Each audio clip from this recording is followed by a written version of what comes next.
it's live. I'm going to go to the bathroom.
The other lady that was on your relationship panel with the two women, the lady that was on your right, Yeah.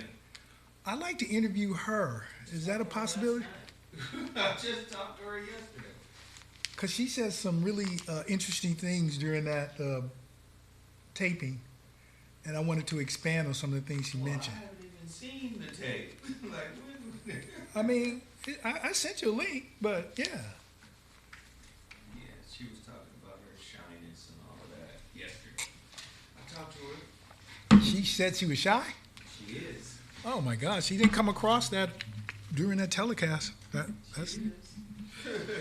okay. But I will relay the message.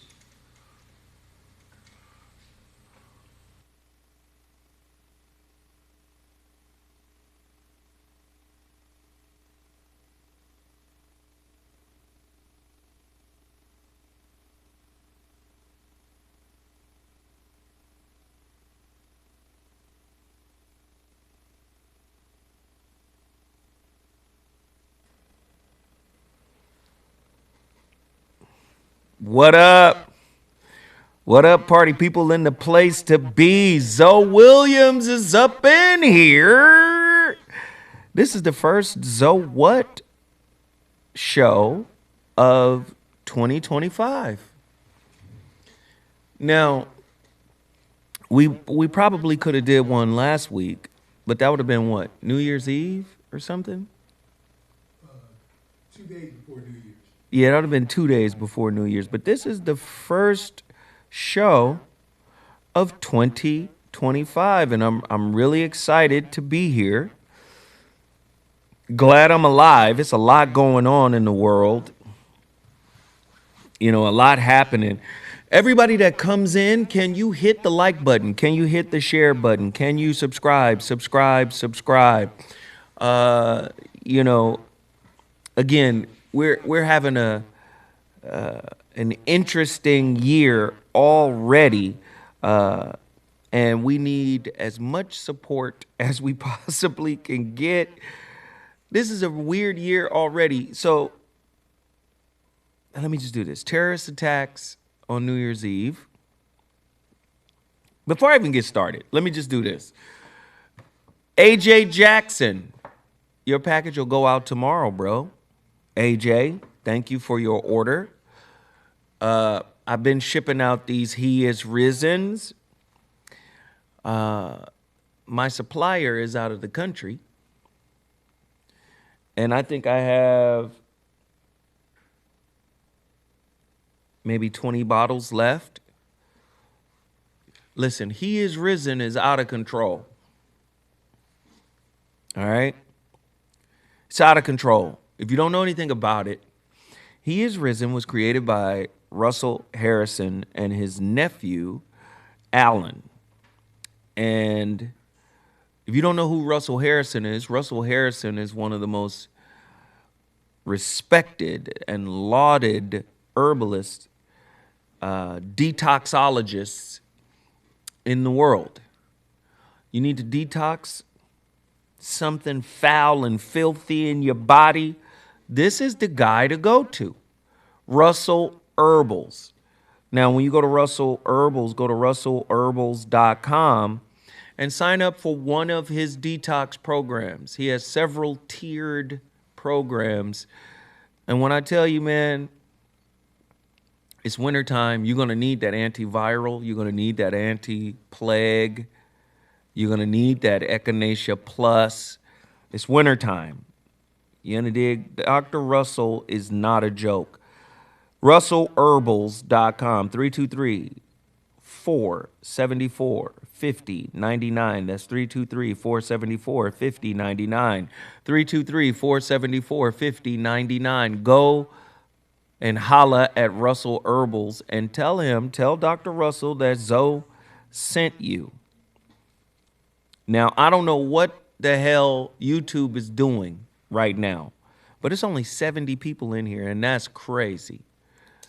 Have they made a definitive decision on Zo? They said we gonna shadow ban him for good. Yes, he has 74,000 subscribers, but we're not gonna let them all know about it. Is that what's going on, YouTube? We cannot tolerate this for 2024.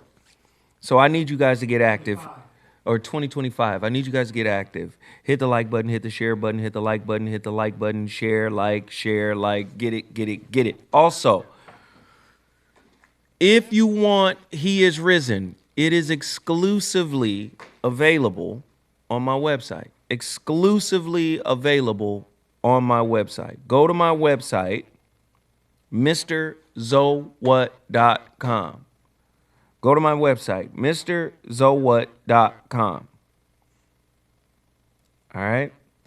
Surprise, I got the alert today. Go to my website, MrZoWhat.com. All right? Now, you order today, I ship it tomorrow. You order it today, I ship it tomorrow. All right? MrZoWhat.com to get your He Is Risen herbal supplements. Order now. I think we have roughly 25, maybe 30 bottles left. You want yours? Get it now. Go to my website, MrZoWhat.com. All right. And then Total Package Energy. Been rocking with Total Package Energy. We're going on 9 years of good business. Listen, y'all black people keep these black-owned businesses in business.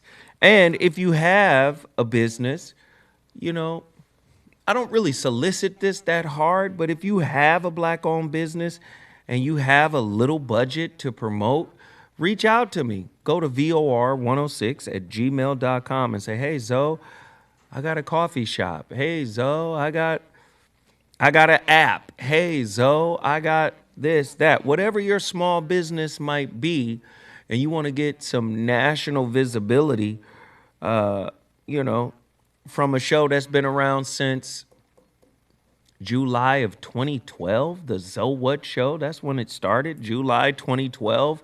Here we are in 2025. Crazy, right? So, again, support Total Package Energy. Go there right now. keep this black-owned business in business the same way I asked you to do for shepherdsweets.com, the same way I asked you to do for russellherbals.com, the same way I asked you to do for any of the businesses that I highlight. Also, before I go even further, you guys know tonight on KBLA Talk 1580, your brother Zoe Williams, live on KBLA Talk 1580. They got an entirely different lineup now. They have a new lineup. They got Cornel West has a show. They got Jesse Jackson Jr. He has a show. You know, they got some pretty heavy hitters during the midday. Of course, the two Geminis on the channel, Dominique DePrima starts it off at 6 a.m. to 9, right, a.m. And then Zoe Williams, the voice of reason, closes it out.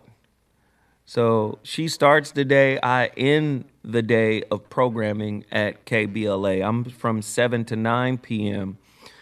Tonight's topic is absolutely bonkers. You got to tune in. Download the KBLA Talk 1580 app. Also, hey, Kenta 9. Thank you, New Orleans. Please continue to support.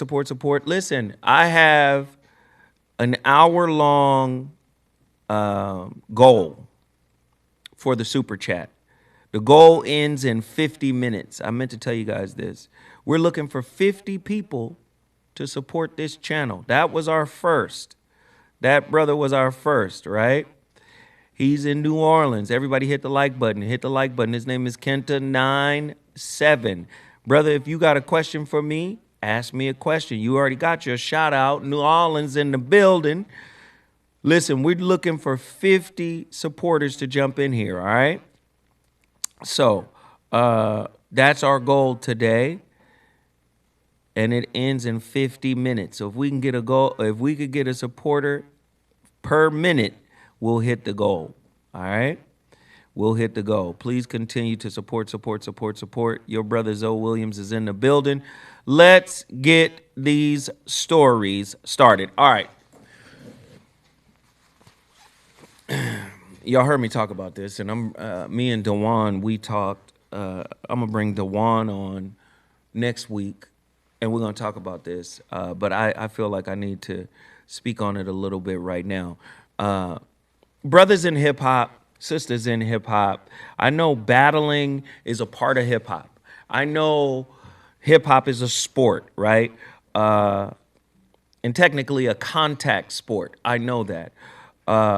But let me just say, we can have our sparring sessions, our slap boxing sessions, and I think Kendrick kind of alluded to that when he said, you know, just a friendly fade, you know what I mean? Like, nothing personal, you know? We don't have to get personal. We don't have to... Listen, what's happening right now, everybody wants to diss Kendrick, and that's fine. But here's the bigger thing. What I don't want to see is the East Coast, West Coast beef all over again. Remember, we lost two legends during the East Coast, West Coast beef. Okay? Joey Badass just came out dissing Kendrick. Right? Well, people assume he's dissing Kendrick. We don't 100% know. He didn't mention Kendrick by name in the diss. But what he said was, too many West Coast dick lickers. Listen, let me, youngster, listen, don't do that. Listen, West Coast is a style of hip hop. Down South is a style of hip hop. East Coast is the creators of hip hop. When you say too many West Coast dick lickers, what you're actually saying is, I'm mad y'all got the attention now. That's really what you're saying. Right? Or you could just come out and say, I don't fuck with y'all. That would be more direct. Just say that. You know, too many West Coast dick lickers. That means We killing right now. All right, as a sound, we killing right now. The boy Kendrick is innovative. He's fresh. And then you call yourself the king of NY. Jadakiss is still alive. Nas is still alive. Jay-Z is still alive. Like, knock it off, man. Like, what I'm starting to see is there's a difference between skill battles and sassy, narcissistic collapse battles. Once you get knocked out in the ring, you don't get to wake up in your locker room and then run back to the ring and continue to fight. You got knocked out in the ring, Drake.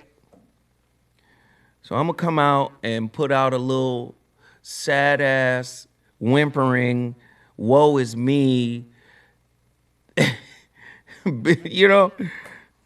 Come on, Rakim is still alive. KRS is still alive. Big Daddy Kane is still alive. King of New York, my ass. I just think it's getting goofy. Battles are about skills. What made this battle dope was you got two guys that could really rhyme. Okay? Now, you could question whether or not Drake is writing all of his rhymes. We know Kendrick is writing all of his. You can question that. But these two dudes can really rhyme. And if you listen to Family Matters was a cold-ass record. I mean, I'm not biased. I'm from the West Coast. I love West Coast hip-hop, but I also love East Coast hip-hop. And if I'm keeping it honest, I prefer East Coast. If I'm keeping it honest, I love West Coast hip-hop. I'm from here. This is what I was raised in this. So I love it. I know what it is. But if I'm honest, I prefer East Coast hip-hop. So I keep it a buck here. Now, when I'm listening to Drake, I'm like, oh, the brother can rhyme. The brother rhyme. He rapping. Okay. But when you lose like a man. Just be like, all right, I lost. Cool. You filing lawsuits. You putting out love diss records. This is the first love diss record I ever heard. Was it Fighting Irish? It sounds like a sad-ass Dear John poem. Let the shit go. Somebody sent me a link of LL Cool J talking about the battle between him and Mo D. And LL seems to think he won that battle. L, as a fan of yours, because I'm younger than you, I'm growing up, I'm listening to you, I prefer you over Mo as a child. I'm like, yo, LL's the guy. But even as a child, when I heard Let's Go, I knew the battle was over. And that's when we start saying, hey, man, L's a kid. Leave him alone, Mo D. I remember that as a child on the West Coast. I can only imagine what was happening in New York. On the West Coast, as a child, I was like, come on, man. You a grown-ass man bullying a kid. That's how I felt about the Cool Mo D LL. Listen, L had candy-coated rhymes back then. He had jelly bean rhymes. Mo was a grown-ass man in college. L lost that battle between Mo. And people know it. It was a divide generationally. Older people knew, oh, Mo D is articulate, sharp, killing this dude. We knew that. Then the youngsters, oh, okay. We kids, we prefer L. That's what happens, man. Sometimes we get caught in our feelings and we let our feelings dictate who our favorite is. But if you're objective about it and you're listening, lower level, lousy, lethargic, laborious, loudmouth with the loser's rap, boy. He was destroying LL with L's. L was talking about being sexy and cute. It was, come on. It wasn't even a competition. Take off your shirt, flex and flirt, and leave the real hard rhymes to the hard rhyme expert. He was a grown ass. Mo was like 24, 25. L was 18, 17. Come on, man. Knock it off. And I'm only 18 making more than your pops. Mo tried to step to him. And I said this before. Mo told me the same story. I tried to step to Mo. I said, Mo, you missed an opportunity to fucking mentor LL. LL's hanging out with the dope dealers and the hood niggas up in Harlem. And Mo came at him like an MC, battle rapper. Because L said what he said. I'm only 18, making more than your pops. And also L said, I'm the new grandmaster. Well, you still got Melly Mel there. Melly Mel creates the template for modern day MCs. It hasn't even changed. If Mel never rhymes, nobody rhymes the way Mel rhymed. That's what started it all. That's why many old school heads consider Melly Mel the greatest of all time, because he set it in motion. He set the MC in motion. Before that, you had call and response, and the DJ was the star. Grandmaster Flash was the star. Cool Herc was the star. You understand? But if you go back and you listen to Let's Go, and then understand, when we're looking at Kendrick and Drake right now, it's all based on the template that Mo D created. I told Mo D, man, you better reach out to Kendrick.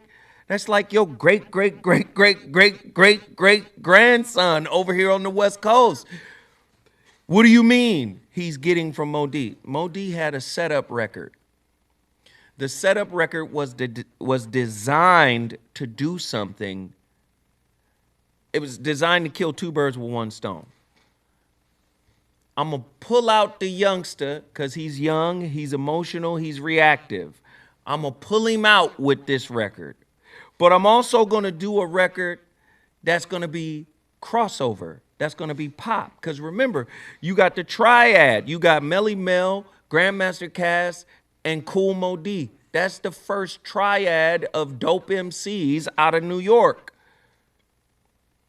So, they hated Run DMC. Let's keep it a buck. They didn't like them because Mel, Cass, and Mo felt like Run and DMC was dumbing the shit down to kindergarten level too much. Melly Mel, don't be a slave to no computer. Crescendo colors, the poetry, the passion. He was on high when he was talking in the message. You know I'm proud to be black, y'all, and it's a fact, y'all. And if you try to take what's mine, I take it back, y'all. They dumbed it down. Too far down. Mel, Mo, Kaz didn't approve. They was like, nah, shit dumb. A dog, a rat, a hat, a cat, a black hat is my crown, signifying the sound. Signifying we don't play around. Bust it. Run DMC. Go back and listen to Run DMC, man. I love Run DMC. It's my era as a kid. That was the first time I was like, wow. But when you get older and you start to really listen, it was whack. It was simple. It was too simple. And Mo, Mel, Cass felt like Run DMC, in order to cross over, were dumbing it down too far. So Mo is showing in the How You Like Me Now record, because that was the knock on Mo. You too lyrical. All you care about is battling. You understand? Like, you can't make hit records. Because at the time, making a hit record was about dumbing it down so it could cross over. So Mo was killing two birds with one stone. Don't like the arrogance of the young kid, L. I'm finna call him out.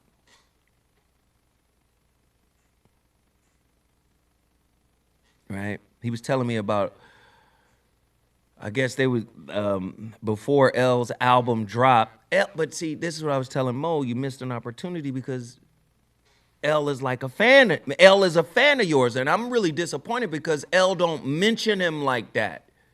Because that fucking ego is still too big. After all these years, L, your ego is still too big. It's still too competitive for you.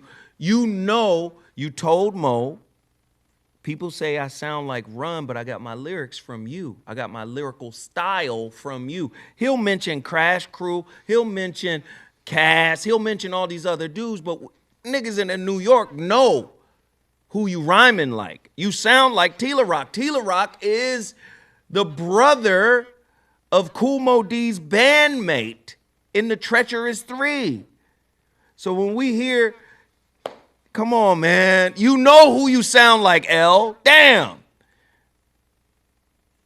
So you understand what I'm saying? Like, knock off the whole arrogant shit. Mention your mentor, homie. Your mentor is Moe Dee. You told him that. And because he was still young, he was 24, he missed an opportunity to pull you close. He was just offended. Mo is from an era that was coming out of the heroin, the Nicky Barnes and, you know what I'm saying, Frank Lucas. And then the gangs started happening. It was abject poverty. They coming out of that era. You understand? Then Bam, Africa Bambaataa and them, they start to use hip hop after the creation of hip hop. They start to use hip hop to dismantle the gangs in New York. So Mo didn't like L's, you know, nigga, I'm only 18, I'm making more than your pops. He understood. It's just like when I mentioned Lotto. It's not that I don't like Lotto's little pretty ass. Oh, I like her. However, if you do a song called Brokey, it means you're socially ignorant. When you have black people who have been systematically marginalized in every meaningful demographic in America, you shouldn't broke shame or financial shame anybody of color in America when society has been stratified. You understand what I'm saying? So Mo was as offended with L saying these type of things. Man, gangs, heroin, you know, they released all of this shit on our people, and our people used it against us so some of our people could have a better life. Like, come on. So Mo was mad at young L for that. And L was right. Mo could have handled him differently. I've even challenged Mo. And Mo, shit, bro. But this is how this all happens. And they had a battle that just kept going on and on and on and on and on. And L, or I should say Drake, is doing what L did. Because technically, the Kool Moe Dee battle was over when Moe Dee drops Let's Go. You know why? Because L didn't respond until the 90s, early 90s, late 89. I think the House Party soundtrack is when LL responded. Pull up Let's Go. And you don't have to put it on the screen if you don't want to, but just pull up Let's Go. I just want to see the data. Let's Go by Kool Moe Dee. When was it recorded, or when was it released? Because LL took years to respond to Let's Go. It was a knockout. Moe Dee put out the record. That was the setup record, How You Like Me Now. It killed two birds with one stone. Y'all said I couldn't write, I can only write records or whatever. When did it come out? 1989. 89. When did the House Party soundtrack come out? I'm saying L didn't respond for a minute.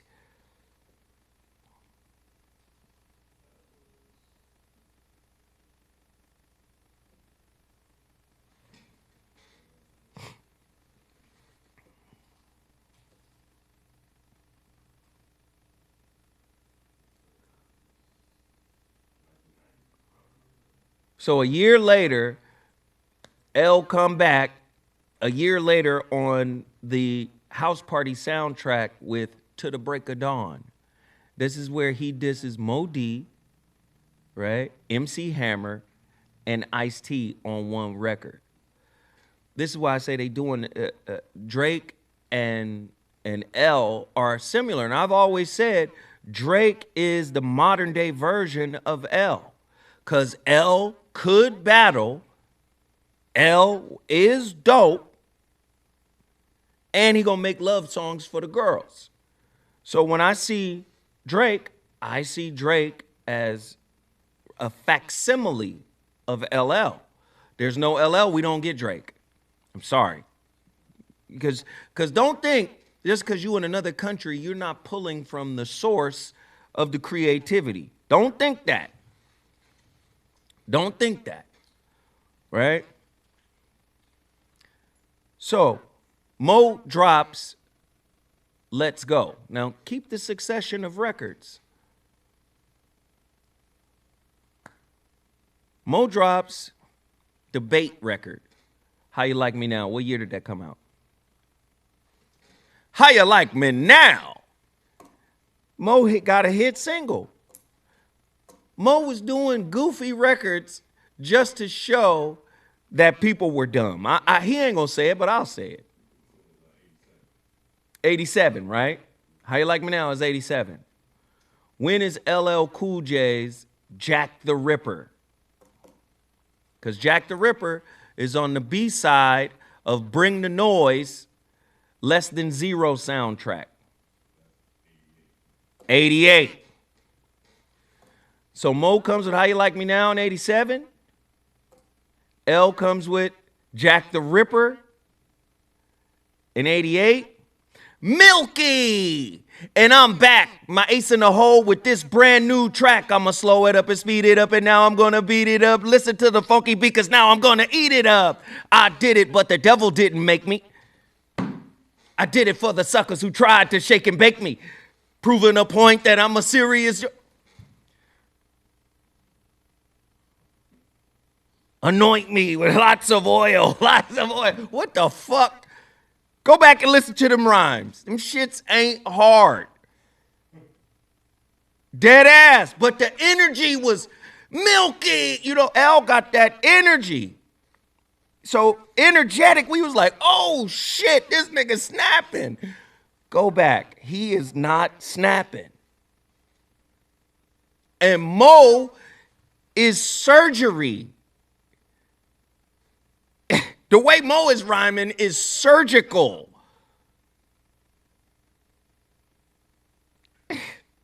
Man, pull up the lyrics to Let's Go.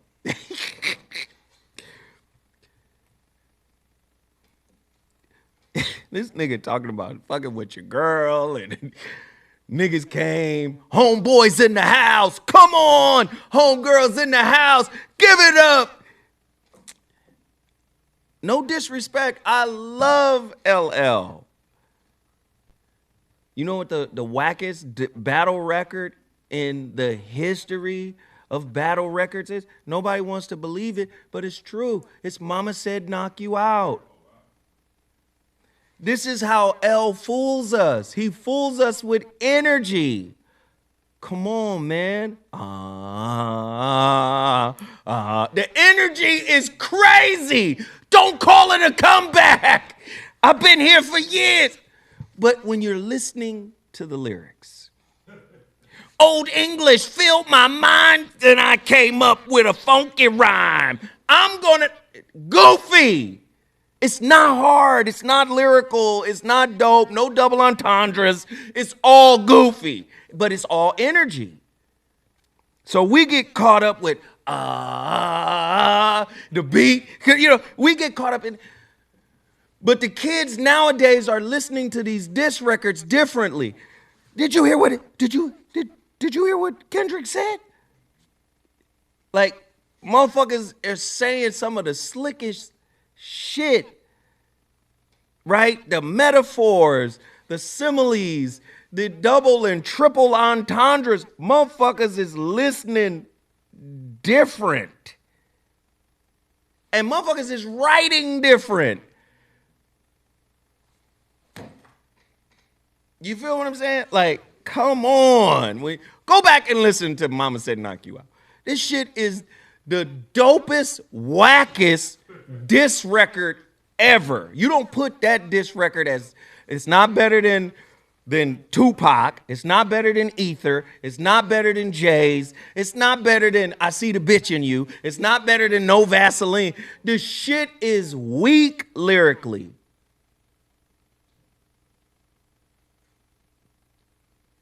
You see what I'm saying? But I will say this about L and Mo. Their era is, and they're listen, just like what's happening with Kendrick and Drake, their era went too motherfucking long. These niggas kept coming with diss records. You know, kept sniping at each other. So I can't even say that they let it go. Cause really they kept going. Like I can remember as a young person, like, oh, you niggas is still going? Like, I can remember there was battle fatigue over L and Mo. It was like, come on, man. You still going? Like, how do you get up after? So I went back over the weekend and listened to all of the diss records between Kendrick and Drake. And I ain't gonna lie, push-ups, Drake was snapping. I was like, oh, okay. Drake is snapping. Good. Fight back, nigga. Don't. But Kendrick is probably one of the most strategic, one of the most calculating, artistic, creative, and diabolical strategists we've ever seen in hip hop. No one's ever seen it that way. So, Like That comes out. Great. Okay, cool. Like That comes out. Then Drake comes with what? The AI record or the Push-Ups record? So then Push-Ups come. And I'm starting with Kendrick's response to the record that Drake and fucking J. Cole did. So then Push-Ups, I'm like, okay, Push-Ups is cool. I'm listening to that shit. I'm like, yeah, this shit crazy. All right. Then he drops another one. He drops the AI record, right? Tailor Made. So he does two of them. And then he starts bitching like, where's Kendrick? Where Kendrick at? Like, it's been 2 weeks. This nigga is barking on Kendrick because he dropped 2 of them, right? And Kendrick ain't said nothing. Why ain't this motherfucker speaking up? I even had to tell Mo, I said, Mo, you better listen to this diss, man. You better listen to this battle. This is the shit you created, bro. Go back and listen to your grandkids out here because they out here wilding. So we listening. I hear the AI record is whack. Kendrick drops Euphoria. 7 minutes long.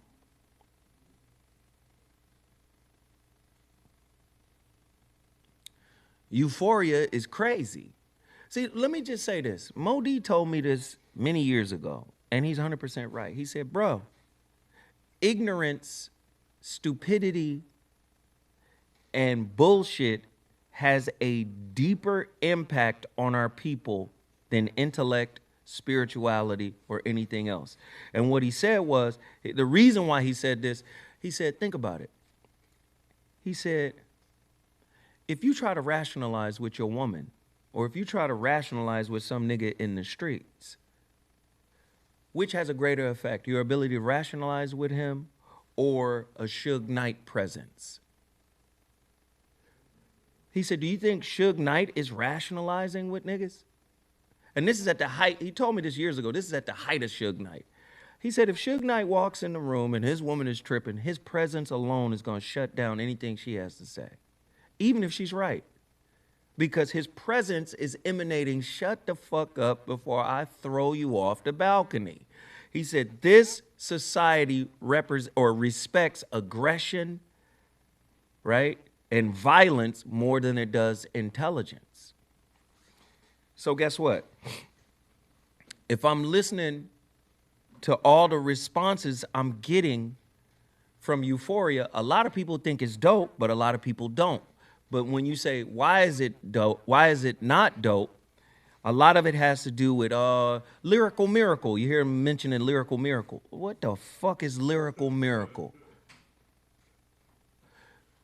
You got to remember, when you get too complex in a stupid society, they see it as gibberish. Then also, you got to remember, there's regional ears listening. So if you got a fucking archetypal East Coast regional ear, you're not going to hear what the fuck Kendrick is saying, what he popping. You're not going to hear it unless you're listening with an East Coast or with a West Coast ear, right? A West Coast regional archetypal ear. Like, oh, okay, I know what he on. He on some LA shit. This, that LA shit. You get what I'm saying? So a lot of people were like, I don't know if the Euphoria was cool, because sometimes when you get too deep, you lose motherfuckers. That's what happened with 616 in Los Angeles. That was just hip hop lyrics, and niggas was like, what the it's too much. When you ask niggas to think, that's when niggas blink. Huh? What? What the fuck? Wait a minute. Who? Yeah, think, nigga. And it's unfortunate that it's that way. What comes after 616? Family Matters by Drake. That was a 7-minuter. And it had 3 different beat changes, right? That motherfucker was spitting on that second beat change. He went crazy. I was like, okay, he rapping. I was like, man, fight back, Drake. That's how I felt. Fight back. This is one thing I hate about diss raps, because even if a motherfucker is considered better, they fans will stick to the guy they like. It's not objective. Motherfuckers be like, yeah, I think Drake won. What? Drake got drugged, nigga. It's still niggas out there going, Drake won. No, he got drugged. Listen, he ran into the same shit LL, Jay-Z, and him, right? LL and Jay-Z, they ran into the same thing. When you're the superstar, you think you're untouchable. I'm the biggest hip hop star. No, that makes you vulnerable to the Nas's, the Kool Moe D's, and the Kendricks. Nas, Kool Moe D, Kendrick. First off, Kendrick and Nas come from Moe's lineage in hip hop. Battle rapping, lyricism, that's Moe D. He created that.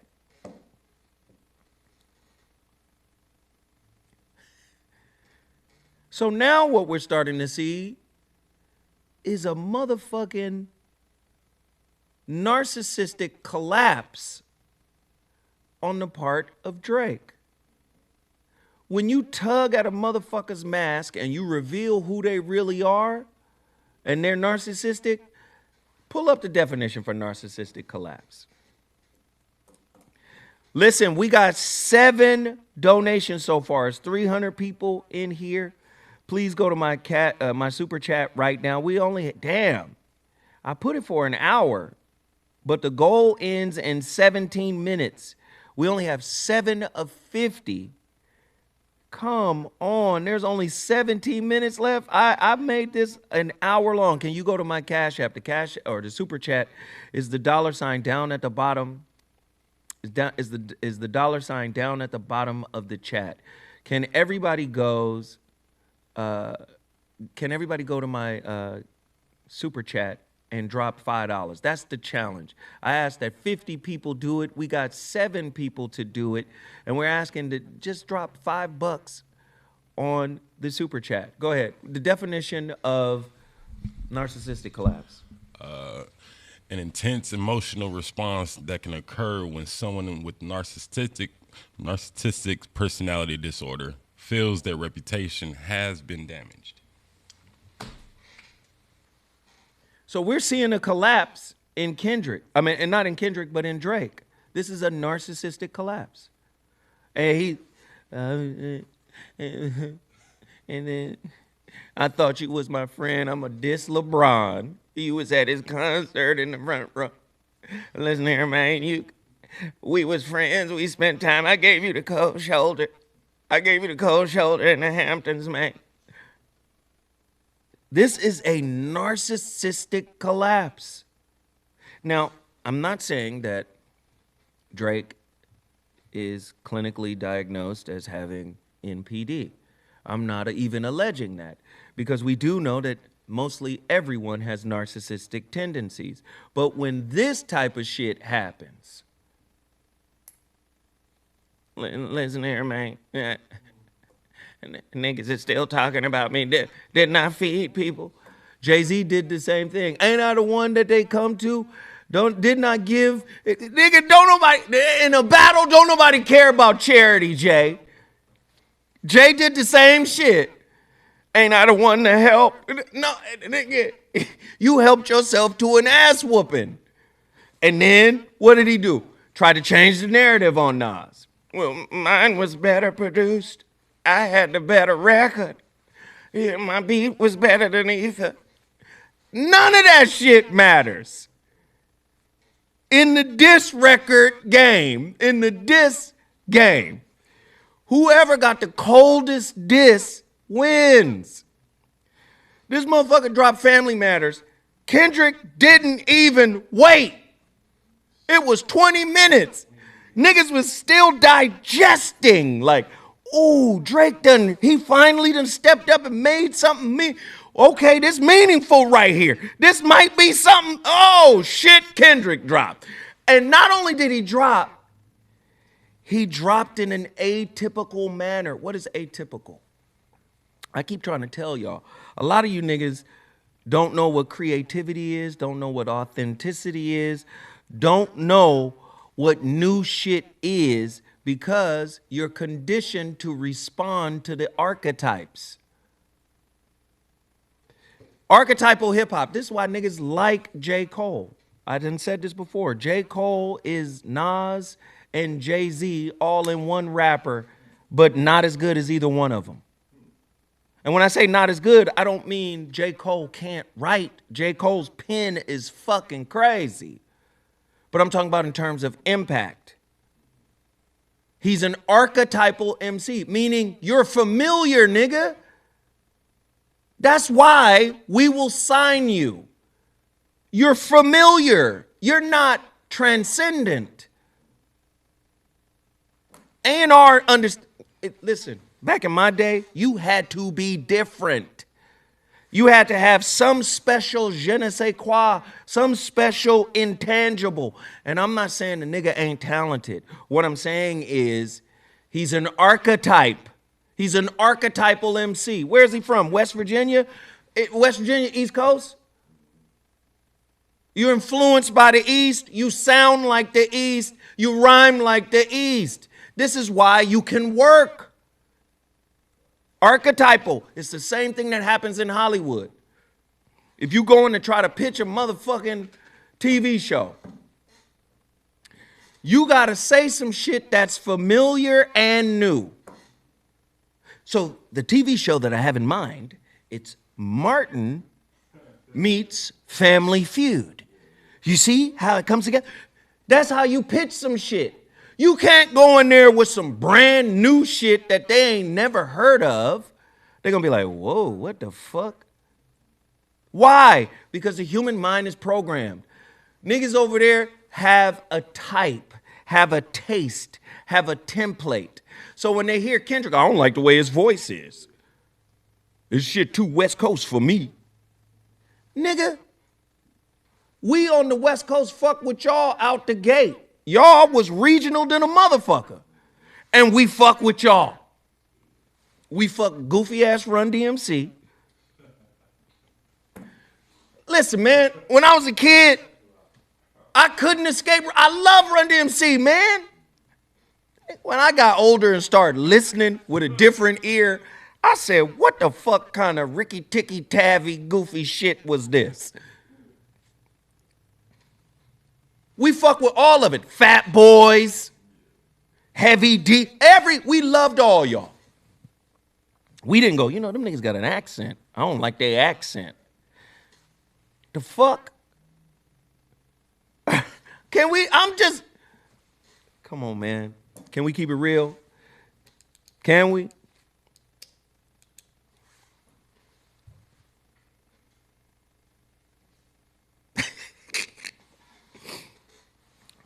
But anyway, hip hop is a motherfucking contact sport, and I just hope that it doesn't turn into this East Coast, West Coast shit all over again. Joey Badass, if you gonna diss the West Coast, like, don't diss a whole coast, nigga. You got Northern Cali, you got E40, Too Short, you got the Bay Area. You got what's the young gunner up there? Simba? The Simba, have you heard Simba? Simba ain't nothing to play with, my nigga. Like, don't diss the whole West Coast, fam. And I think a lot of that shit is like really like sassy. It's hella sassy. You know what I'm saying? If you the king of New York, just make dope ass records, my nigga. Right. And Doechii is out here killing. Like, nigga, it's too much West Coast dick licking, man. Come on, man. Y'all the motherfuckers who created hip hop, and then the shit spread, and then you call the places where the shit spread to Bama. Bama ass niggas. Y'all Bama. You call Virginia Bama. The fuck? Like, you gotta stop the goofy shit. Your shit gotta be well thought out. And if you dissing a nigga like Kendrick, if your shit ain't well thought out, man, 20 minutes after motherfucking Family Matters, you gonna get Meet the Grams, a fucking horror record diss, the fucking frightening piano in A minor. Yeah, put the piano in A minor. I'm gonna send a message in the next song. What the fuck? Nobody's dissing niggas like that. Bling. Bling, bling, bling. I'm gonna do a whole motherfucking, I'm gonna do a diary and letters to each member in your family. That shit crazy. Then I'm gonna end it with a letter to you. The fuck? And as this shit goes on, it gets darker and darker, nigga. He talking to your mama, nigga. Like, what the fuck?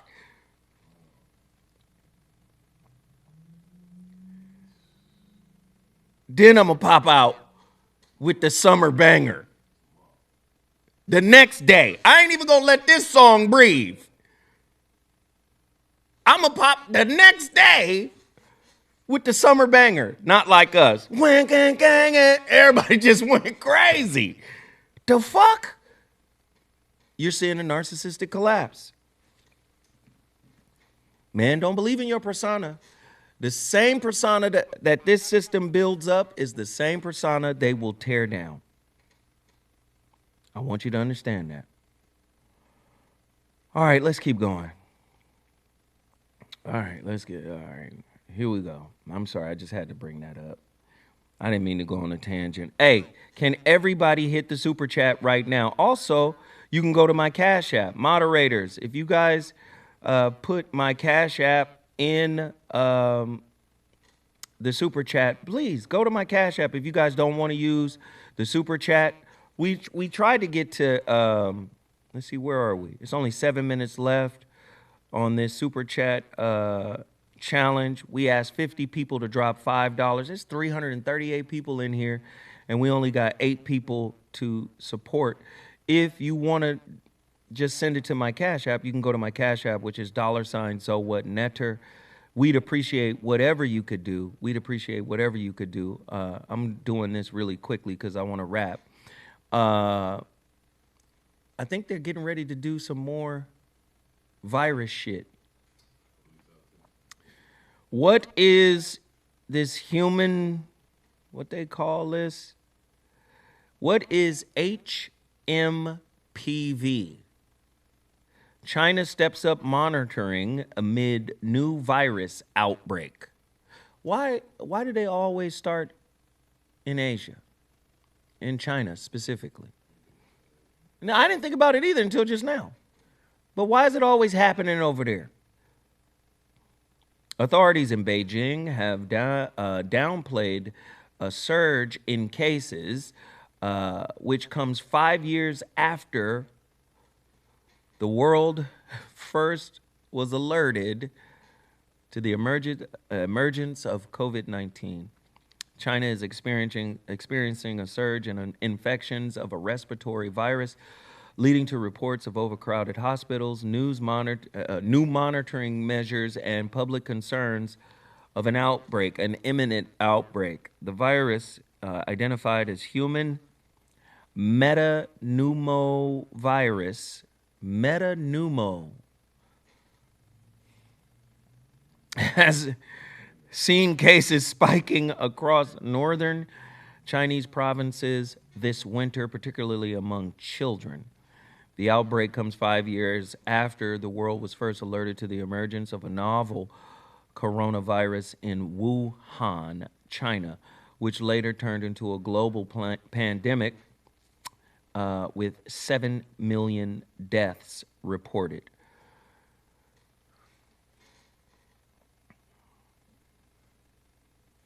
So you wonder why I'm quiet. I got shit to say. But you wonder why I'm quiet.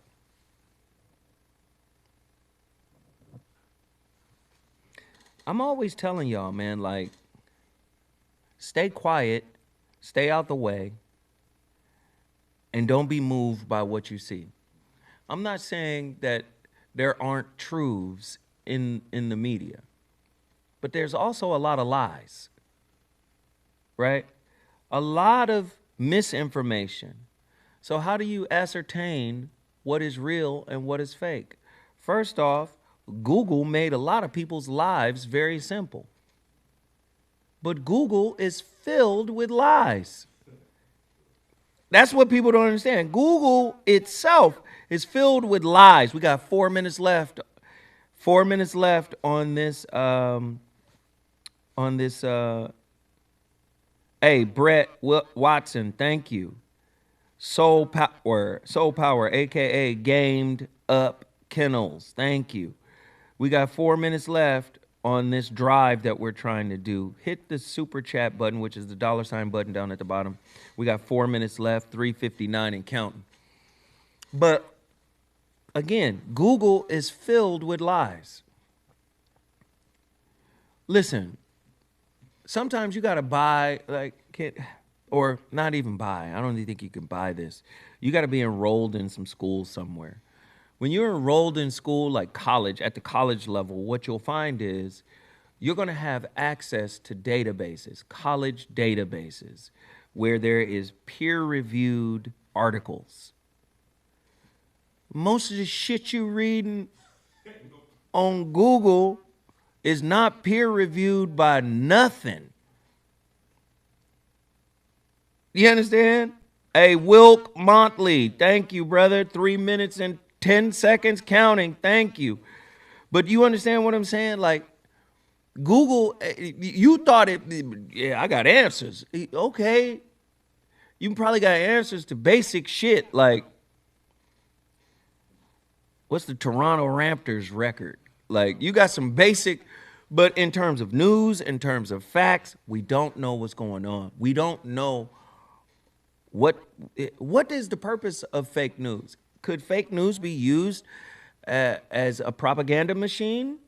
A lot of people believe that, right? The assumption is you're putting out fake news, fake information to throw people off, to have people thinking one way. You know, you hear a lot of black Twitter and you know, black social media saying, oh, this is a distraction. Anybody read a peer-reviewed article on societal distractions through the media? I'm not saying, you understand what I'm saying? Like, I'm not trying to say that isn't a viable option, but is that just your opinion? Or is this supported by something? Is this backed by something? Something empirical. Chakra, thank you. Mr. Quint, thank you. We got 1 minute and 33 seconds and counting. Let's see where we got 12 out of 50 so far. We got 1 minute and 25 seconds. Please continue to support. 344 people in here. Please support. What'd you say?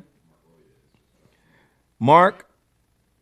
Hey, Mark, thank you, sir. Thank you, sir. This is your first time. We got 1 minute and 8, 7, 6, 5, 4. Please continue to support.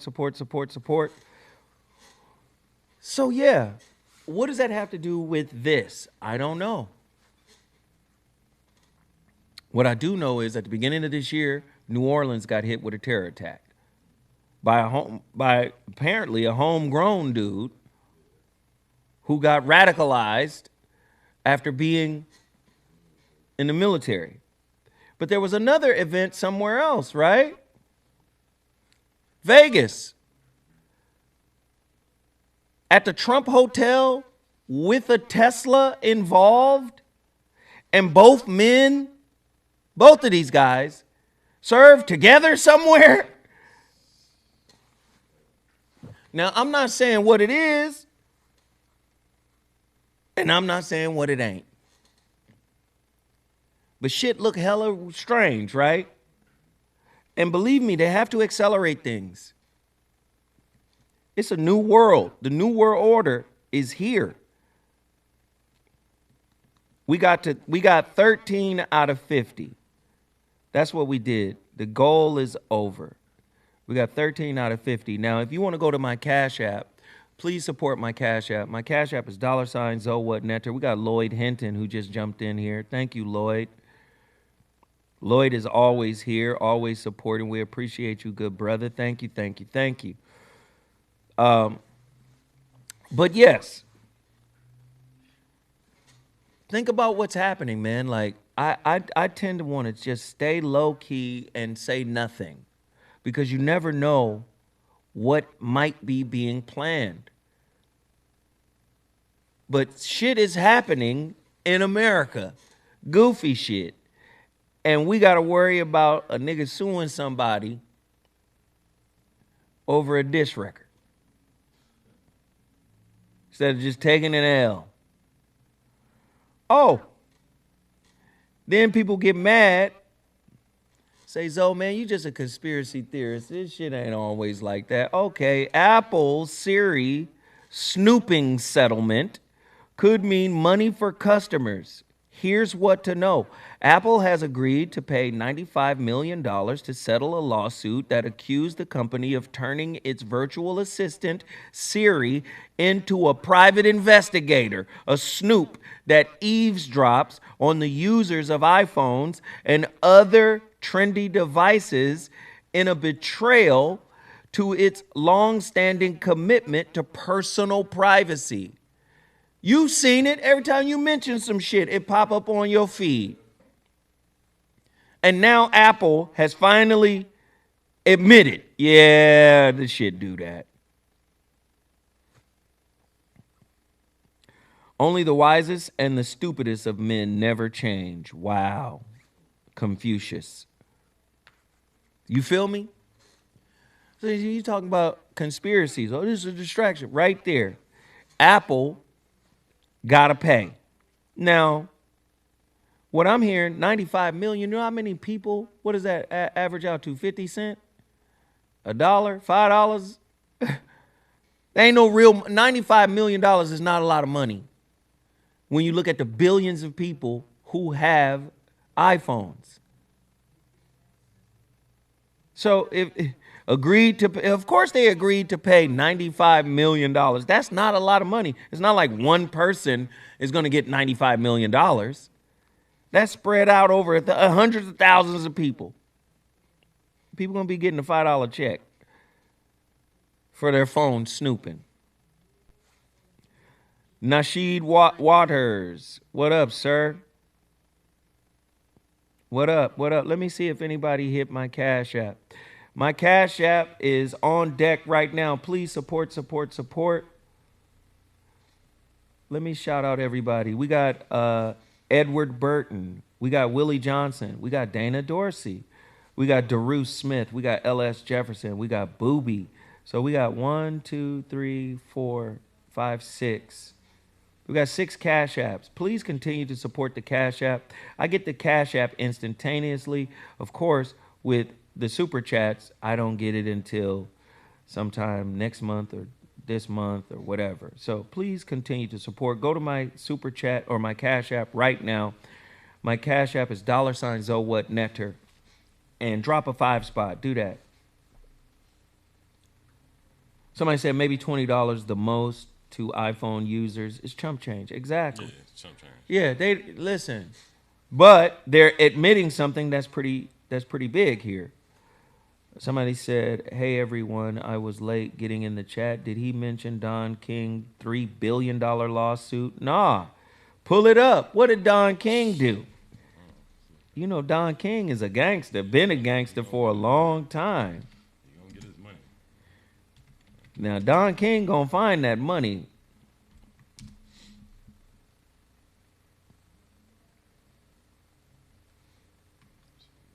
Now I'm gonna say this again. Don't forget.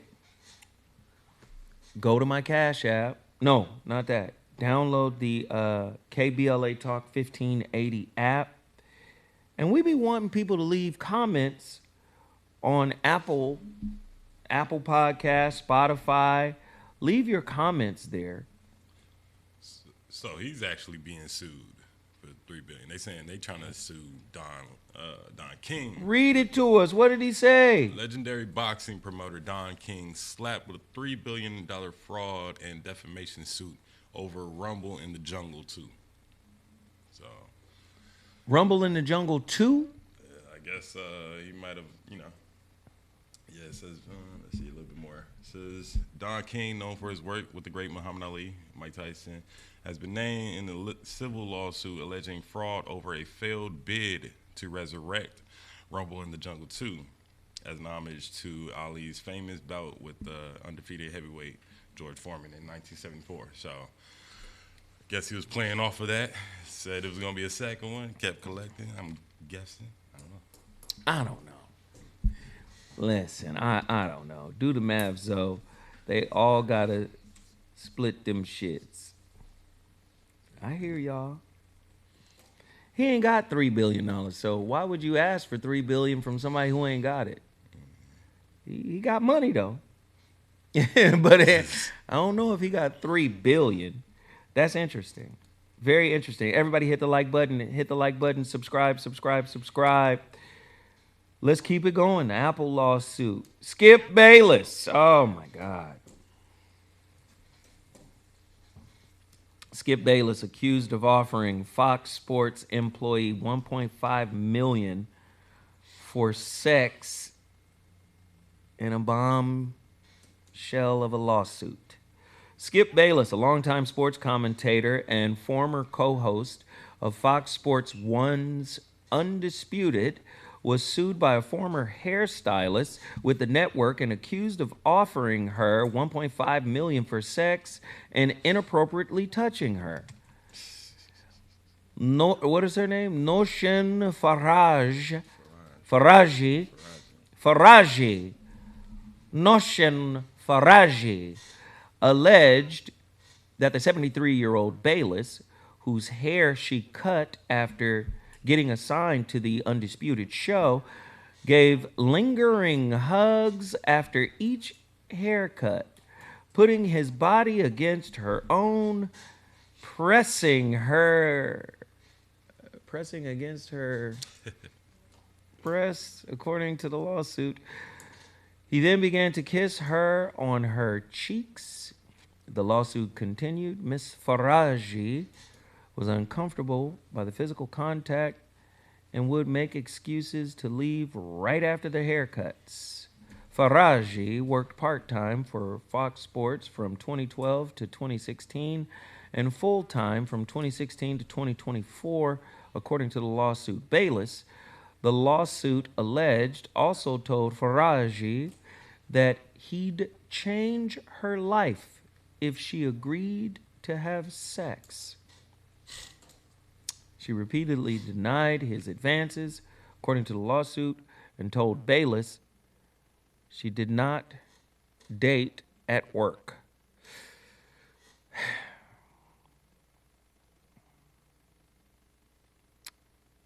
Telling y'all better leave these folk alone. Y'all better leave these folk alone. Two things out of this I want to give some insight to. Number one, know who the fuck you are and keep professional boundaries because of who you are.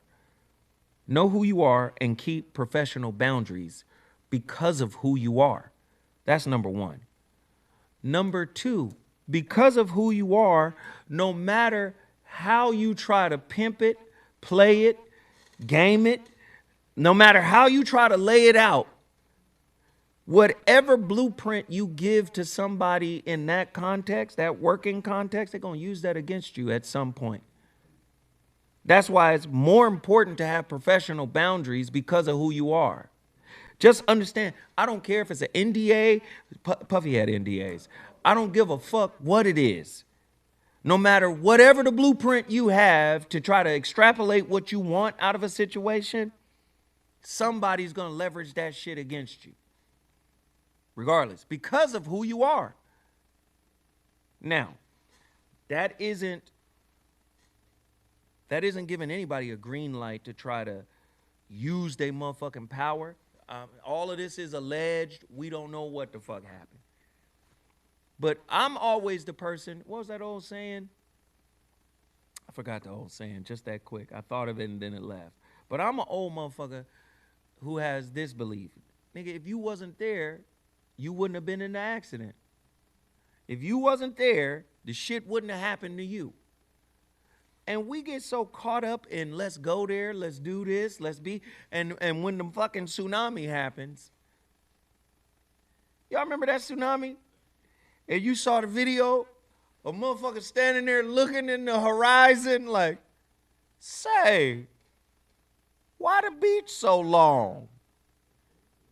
I thought we was just at the water.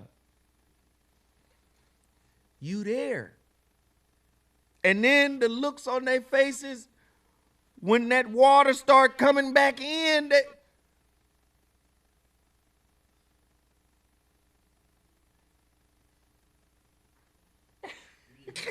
Nigga. You understand? Like, professional boundaries, man. Professional fucking boundaries, I think, are. Remember, where the water at? I just watched this on Disney Plus. I'm watching the tsunami shit. And I'm like,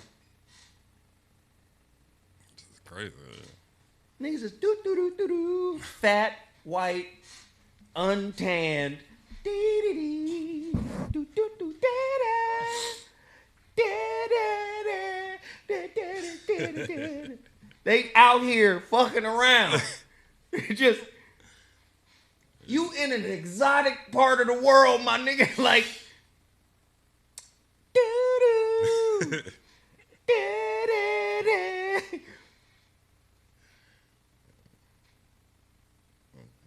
Pasty than a motherfucker.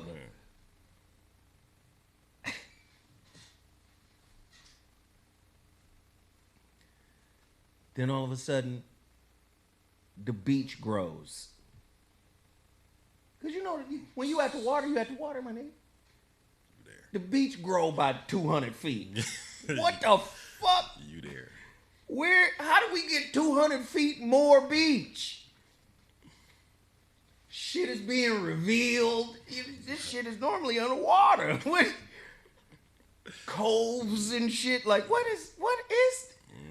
And then you see that motherfucking water coming back. Sometimes, man, and I'm using this as a metaphor, man. Sometimes, like, you really got to maintain professional boundaries. And sometimes it's about not putting yourself in a compromising position, especially at work. Because remember, who you are can always be leveraged against you. But you're using who you are as leverage to get something. So all you got to do is remember that who you are can be leveraged against you while you're trying to leverage who you are to get something from somebody. And again, all of this is alleged. I'm not saying he actually did it. Professional boundaries. I've been in situations where motherfuckers tried to paint some ugly shit about me. And it wasn't like I did anything. It was, because they didn't get what they wanted, they're going to create a motherfucking narrative because they were in my presence. They were past a certain boundary point. So because you're in my presence, you can create a motherfucking narrative that said A, B, C, and D.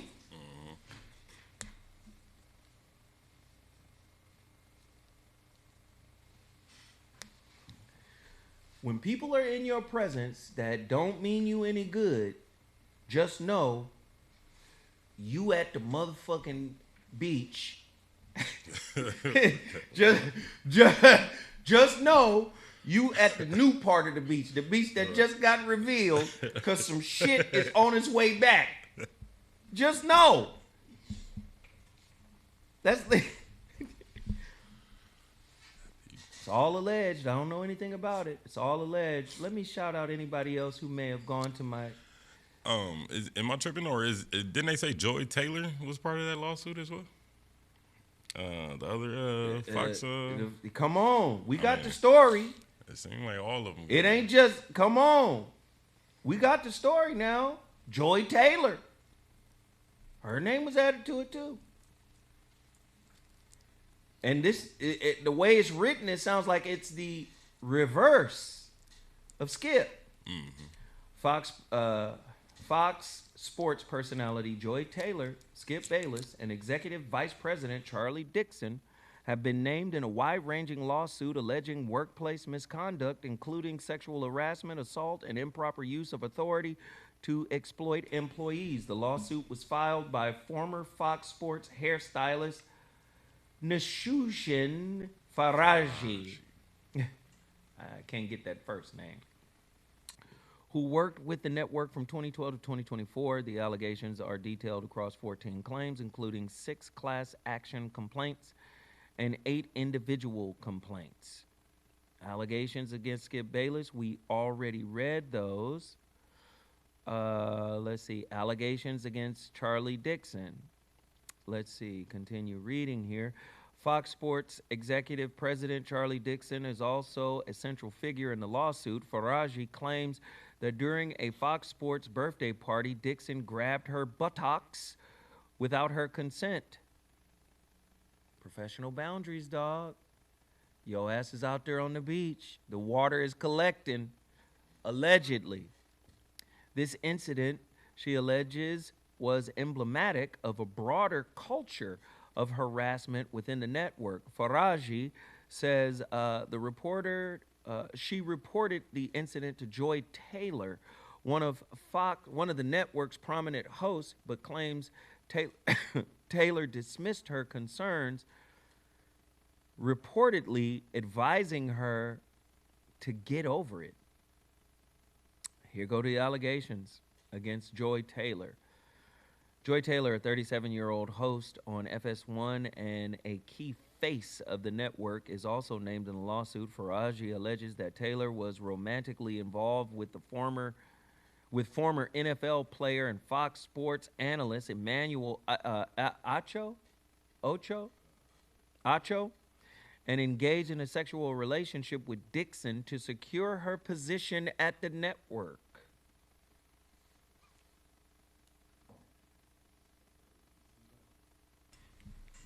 The lawsuit claims that once Dixon was no longer beneficial to Taylor's career, she accused him of sexual assault to distance herself and protect her reputation.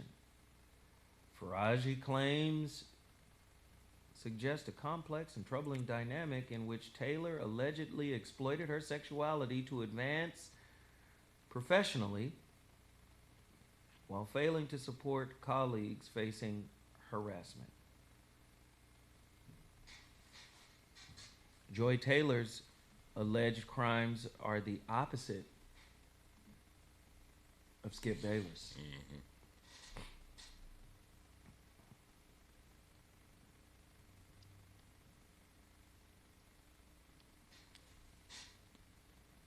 Taylor Fields, what up?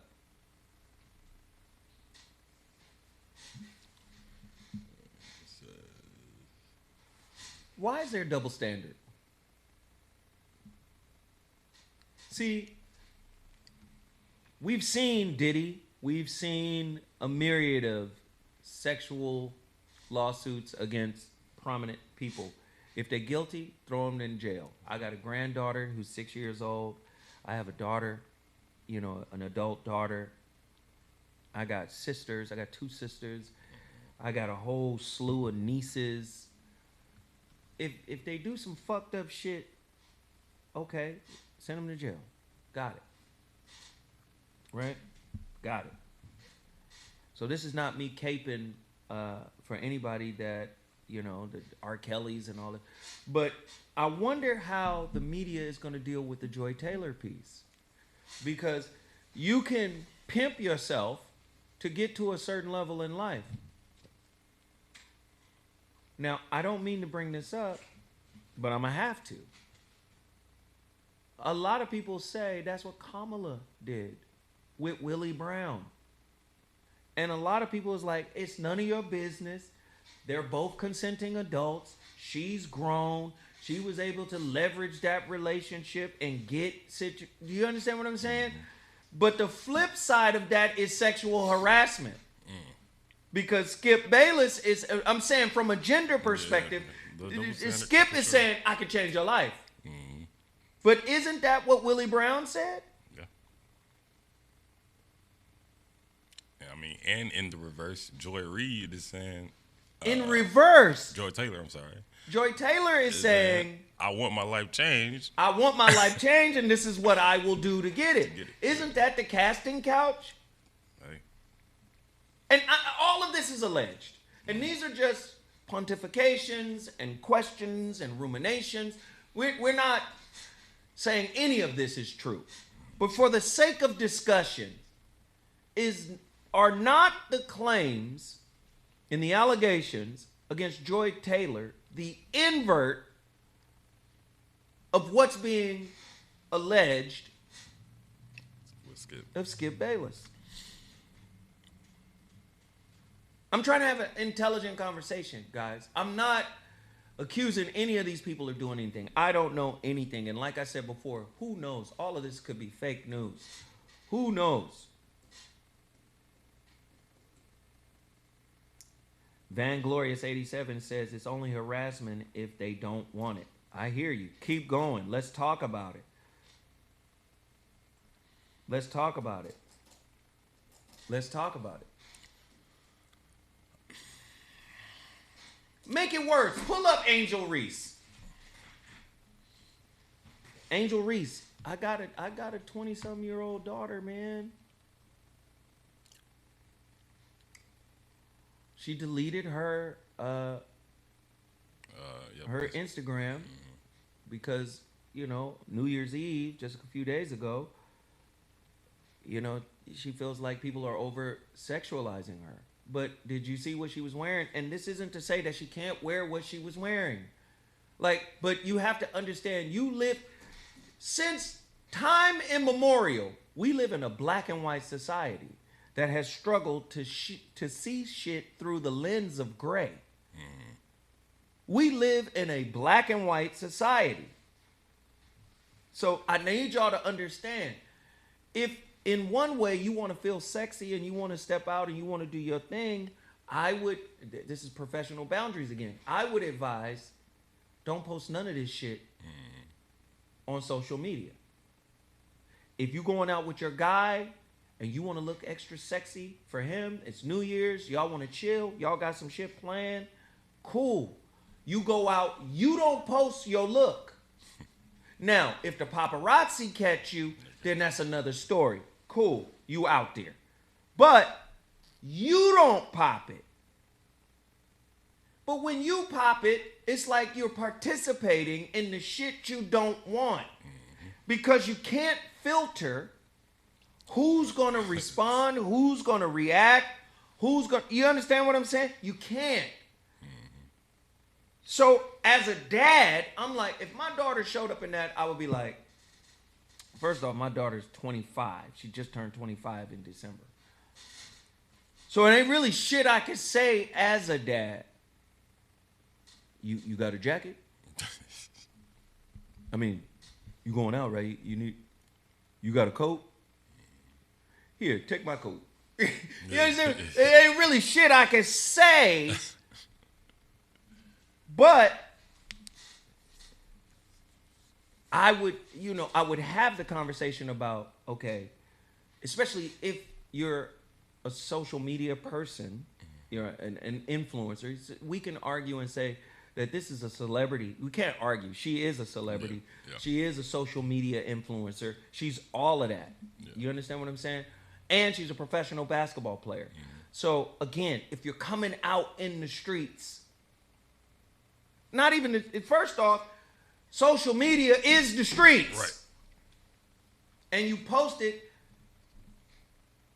I mean, even big goofy ass Shaq did the goofiest shit ever trying to hit on her. And he was going hard. Yeah. But I understand. Shaq is just revealing a level of entitlement that wealthy, celebrity, superstar motherfuckers have.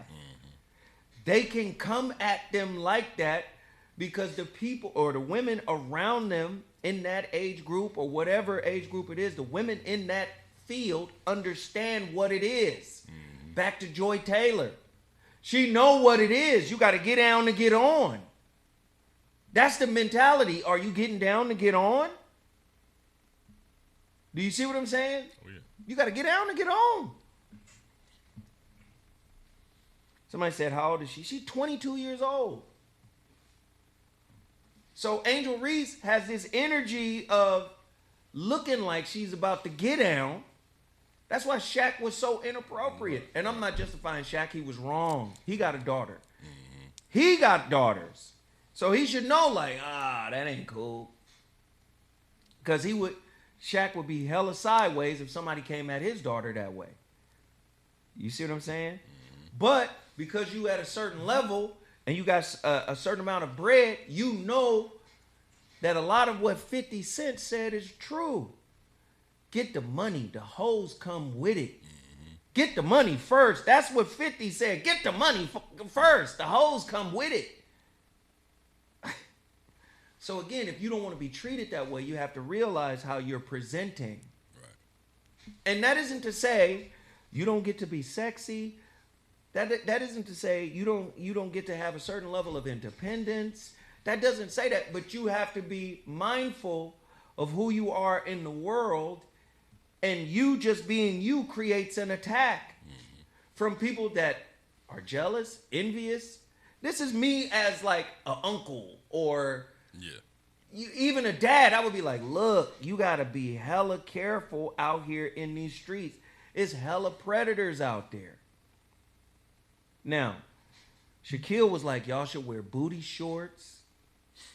You remember like them shorts you was wearing, lower the rim so y'all could dunk. It was almost like he wasn't even paying attention to the WNBA because them girls are starting to dunk. Mm-hmm. I'm talking about at the college level, girls are starting to dunk. The athleticism is getting kind of crazy. And girls are starting to play below the rim like Kyrie and Steph. So you're looking at Juju Watson and the other girl down at South Carolina. It's a girl at Notre Dame. They popping up all over the league and they hooping. They doing the Allen Iverson shit. You know, they doing the Sham God. They starting to really hoop. So it was almost like Shaq wasn't even aware of what he was saying. He was just talking from a purely carnal space. And it was cringy and it wasn't cool. But I would also say she has some culpability, and that is stop doing this. I'm not saying don't do this for your life, but don't do this for social media. Do it for you. You going out? Go out. Have your dude, y'all chilling, cool. You safe, you know he gonna get you back home safe, cool. Y'all take some cool pictures, whatever. I don't give a fuck what you do. Just don't put it on social media. Because if you put it on social media, you're going to be criticized, you're going to be ridiculed, you're going to be judged, you're going to be lusted after. All of this shit is going to happen. Now, if you don't want that attention, then there it is. Does that make sense? Am I making any sense? I hope so. Hey, listen, party people in the place to be. Justin, computer, what is that? Compute You Software. We got 2 Cash Apps. Man, I wish you guys could go to my Cash App and really crash out. Can y'all crash out on the Cash App? It's 400 people in here. I keep telling y'all, if 400 people, I know hundreds of people, hundreds and hundreds and hundreds of people haven't hit the Cash App. Go to my Cash App right now and drop a 5 spot. Moderators, please put my Cash App in the super chat. Moderators, please put my Cash App. Anybody who goes to my Cash App right now, I'm going to shout you out. I'm waiting for y'all to get in here. I'm going to shout you out. All right? As a matter of fact, you can even leave a message when you hit the Cash App. But go there right now. Trying to find out why she can't... Wait. Trying to find out why she can't... Married? What is that? Yeah, I was trying to read that too. I don't know. I'll tell her, rewrite that for me so I can read it. Crash out on the Cash App. But again, I think she's a beautiful sister. She's an adult. I understand that. She's an adult. But at the same time, the father in me, the granddad in me is like, yo, you don't want that smoke. Don't put that shit on social media. Please don't put that on social media. Protect yourself. All right? Protect your mental health, your boundaries. I swear if they had lower the rim, shit gonna be crazy. Nah, they don't lower the rim. Women are evolving. The sport is evolving. You guys got to give the WNBA time. I keep telling y'all that. Women are evolving. The sport is evolving. All right? People, they're getting better. And they're learning to dunk on 10-foot courts. Why would you regress the progression? Do you know anything about the 4-minute mile? Who was the first person to run the 4-minute mile? Look it up. Let me see.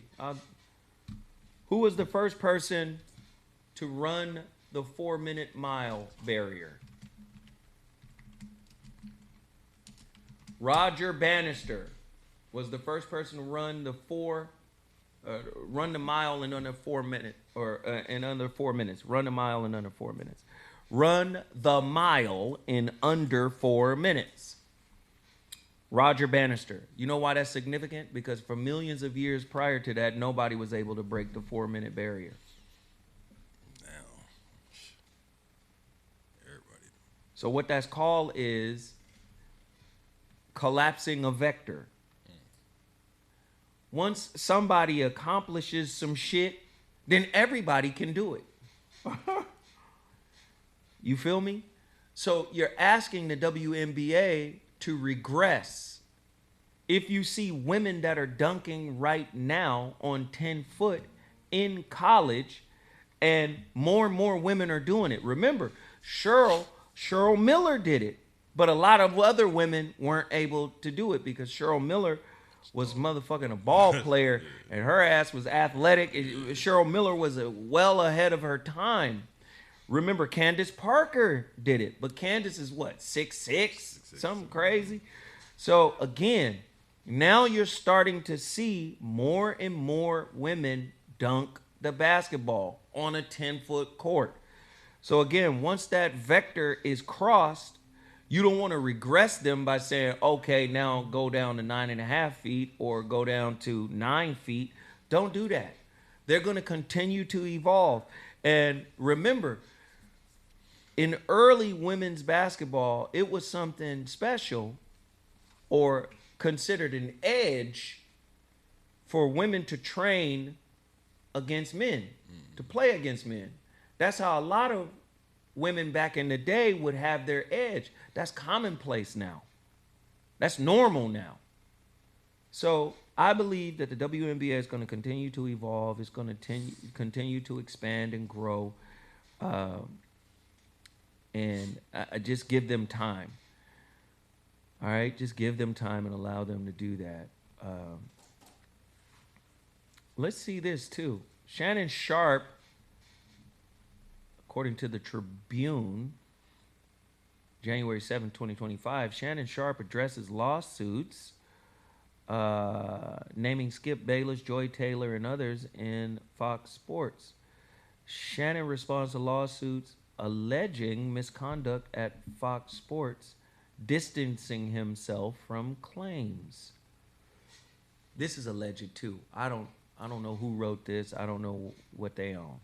Shannon Sharp has addressed the lawsuit filed by former Fox Sports hairstylist, y'all know her name, Miss Faraji, which alleges sexual misconduct and harassment by several high-profile figures at the network.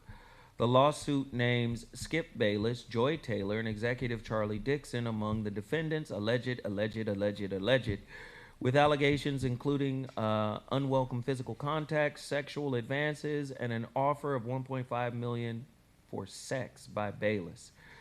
During an episode of his Nightcap YouTube show, Sharp distanced himself from the allegations. This has nothing to do with me. There's nothing to address in those 42 pages. It doesn't mention that Shannon Sharp did anything, he stated, criticizing attempts to associate him with claims for clicks. And listen, I'm glad the 42 pages didn't mention him. I'm ecstatic. But it's a lot going on. It is a lot going on. It is a lot going on. It is a lot going on. And I don't know. Well, let me do this. I'm going to the post office tomorrow. This is AJ's. I have one of the most incredible ED, all natural, all herbal supplements the world has ever seen.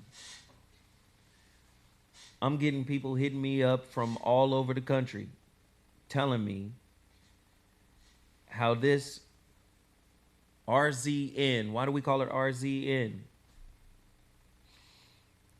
Risen. He is risen. He has risen. Uh-huh.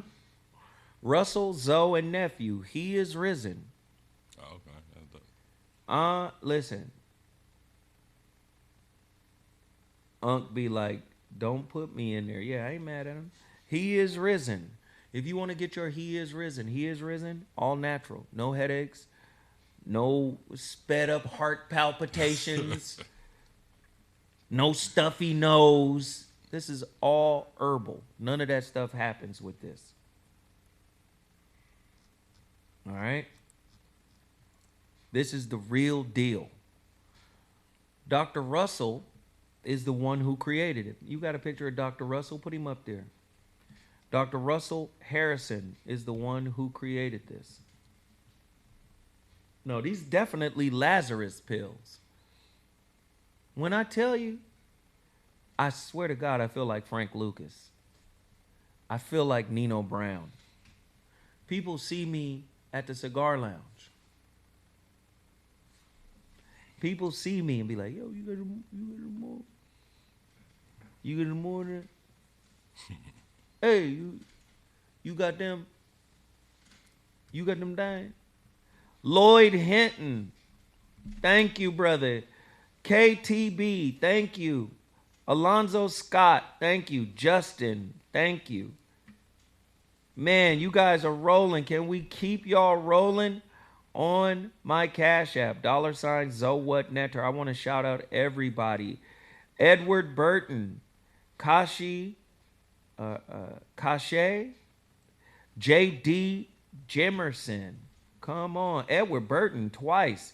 Willie Johnson, Dana Dorsey, Daru Smith, L.S. Jefferson, and Booby. Yeah, go to my Cash App. But again, that's Dr. Russell Harrison. Russell Harrison, in my estimation, is at the same level as Dr. Sebi. And we have to remember to honor and respect our elders. This is one of them. His detox programs are amazing. Go to russellherbals.com and continue to support. I'm telling you, man, I'm about to start I think I'm going to start my detox journey for the new year, which is in March. I'm going to eat all of the smothered turkey chops I can eat. Get it all out the way. I'm going to get all of the smothered turkey chops I can eat out the way. Get it in. But I'm telling y'all, I'm about to get on my detox again for 2025 in March. Listen, support. Go to this man's website, russellherbals.com. I see you guys putting it there. But don't forget, only I have He is Risen. And I go to the post office on Tuesdays. I like to get it all out the way on Tuesdays. So let me see if we got any orders for He is Risen. Let's see. No. No orders for He is Risen. Don't inundate me tomorrow then, because I be getting those late orders and be like, why didn't it go out on? All right. All right. Let's see. I only got 20 some, maybe 25, maybe 30 bottles left. So if you want it, reach out to me. And we appreciate everybody for hitting the super chat. What other stories do we have? I think that's about it. No, it's not. Talked about. So I got this clip. Anybody who knows, you guys know I'm real big on African spirituality and spirituality in general. I study everything. Right? For a lot of people, West Huff is new. Right? West Huff is not new to me. For a lot of people, Richard Dawkins is new. Richard Dawkins is not new to me. For a lot of people, Christopher Hitchens is new. Christopher Hitchens is not new to me. Right? I've been studying a lot of things for a lot of years. Right? And my whole take on things is objectivity. And a lot of people know, man, I'm heavy into African spirituality. And I thought that this was a very interesting video from brother Dr. Umar Johnson. Can you play this clip real quick? I thought this was very dope. I thought it was dope. Let's see it.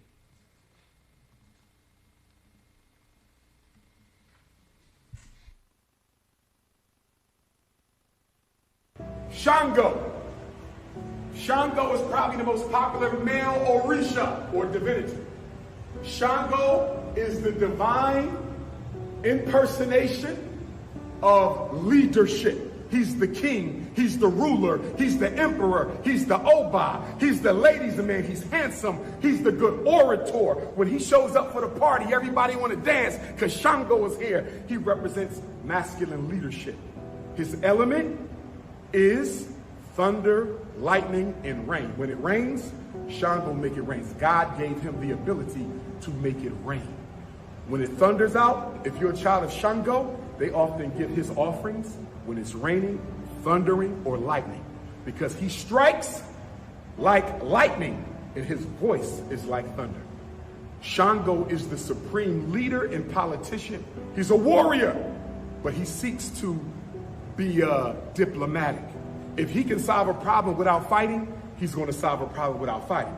If he ain't got no choice but to take your head off, he'll take your head off. There's another Orisha, he ain't doing no talking. He just come for the war. Shango wants to do the talking before he go to war. I need y'all to know something. The X-Men, everybody familiar? Wolverine, Charles Xavier, Storm, they were stolen from what you see here. They stole the African gods and turned them into the X-Men.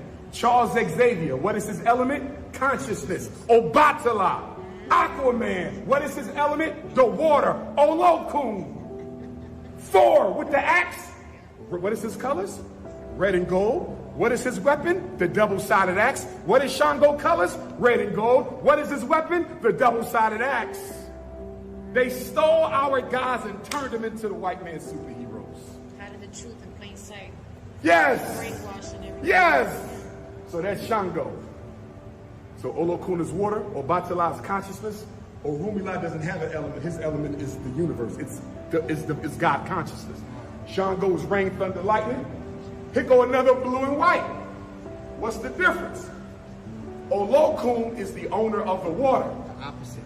Yemoja is the mother of all life who resides in the water.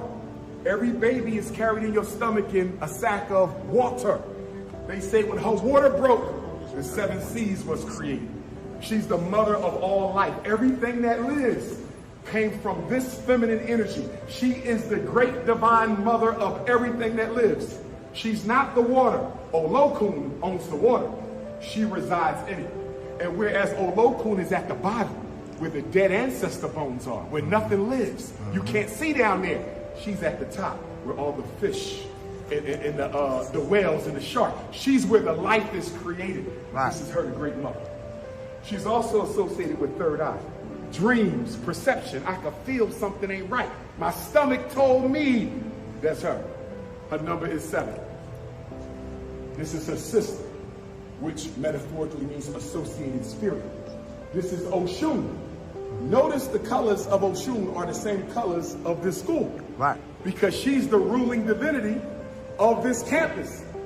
We didn't know that until we found out. And so when we found out that Oshun was the ruler, we said, my God, we between 2 rivers, and the colors of the school are honey and gold. You probably Oshun.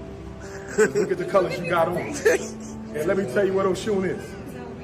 Oshun is the divine manifestation of love, beauty, happiness, peace, abundance, joy. That's right. Oshun is the energy that makes you want to enjoy your life.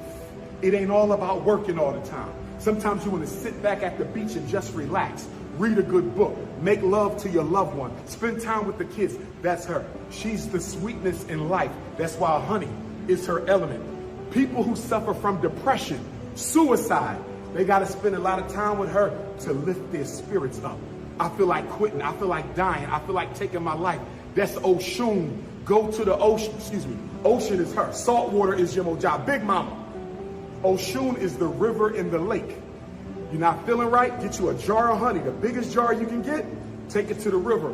Pour it in there and ask this spirit to help calm you or improve your opportunities in life, because she's the energy that makes your life happy and fun. That's Oshun. She is the attraction that a man has for a woman. She's the orgasm. She's the ecstasy. She's the reason why you make a baby. And she's the reason why you want to raise that baby. Then we come to my ruling Orisha. This is the spirit I was born under. Showing up today, P Figs.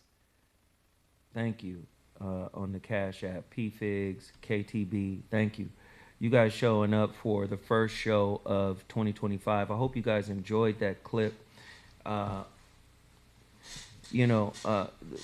African spirituality space is everybody's got their own houses, their own traditions, their own way of doing things.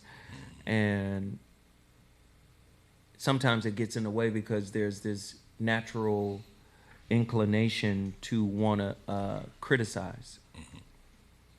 I don't criticize any of it. I love what the brother did right there. And people want to point out little things. Well, this wasn't right, and he said this, and that, and it's not actually that. I don't do that. I love what he did, and I think we need to get more educated and more in-depth breakdowns of Ifa and what came out of Ifa all over the world. And then we also have to understand why African spirituality is villainized. And we also have to understand the relationship between African spirituality and the Abrahamic religions, right? Judaism, Christianity, and Islam. We also got to understand how all of this stuff kind of comes from somewhere. We have to understand what apologetics are. We have to understand what hermeneutics are. You have to listen, if there's a psychological infrastructure that is designed to defend the truth, it ain't the truth. That's crazy. I know I said that's a heavy thing to say, That's right? crazy, yeah. If you got a whole psychological infrastructure that's created to defend the truth does not need any defense. The truth don't need blockers. It'll run over the offensive line and the defensive line and the linebackers and the secondary and the safety. That's the truth. It'll run over all of that. Nothing can stop the truth. The truth is what it is. But if you have a psychological, religious infrastructure that is, designed to defend something, to validate it, to prove it, it's not the truth. God doesn't need you to prove that it is what it is. I'm sorry.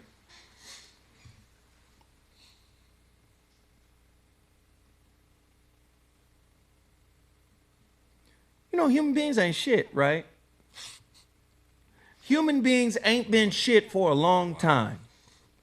And listen, we got philosophical and psychological, they call them the classics.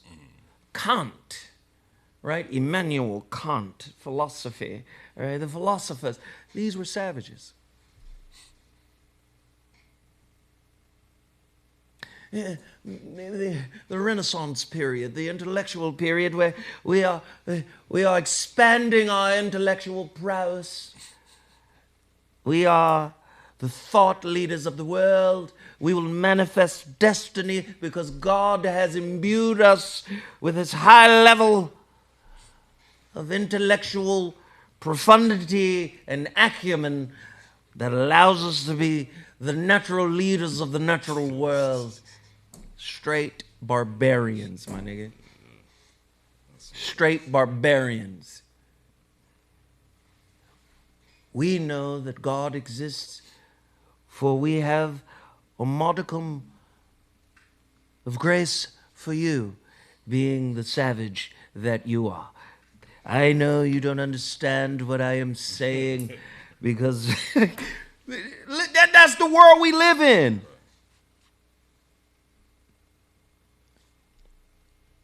Do you understand? Like, I'm here to try to tell y'all, man, like, I don't get caught up in the constructs, right? All these ideological constructs are the problem. The great Krishnamurti said it himself. It is ideological, or he said it is conceptual thinking that keeps man separate. The concept of a Christian, the concept of a Muslim, the concept of a Jew, the concept of a Buddhist, the concept of a Hindu. Whatever you identify with, you have to defend. Listen, man. We live in a world right now, if you identify as a man, or if you identify as a woman and you a man, Be okay with it. motherfuckers out here defending it. Have you seen the video? I'm a woman. What is it? Sir? No, not sir, ma'am.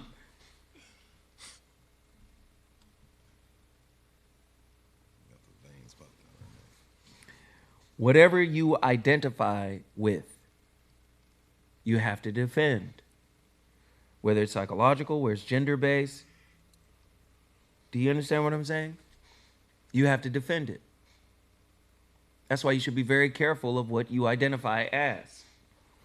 Because typically when you identify as something, it closes the door on who you think you are.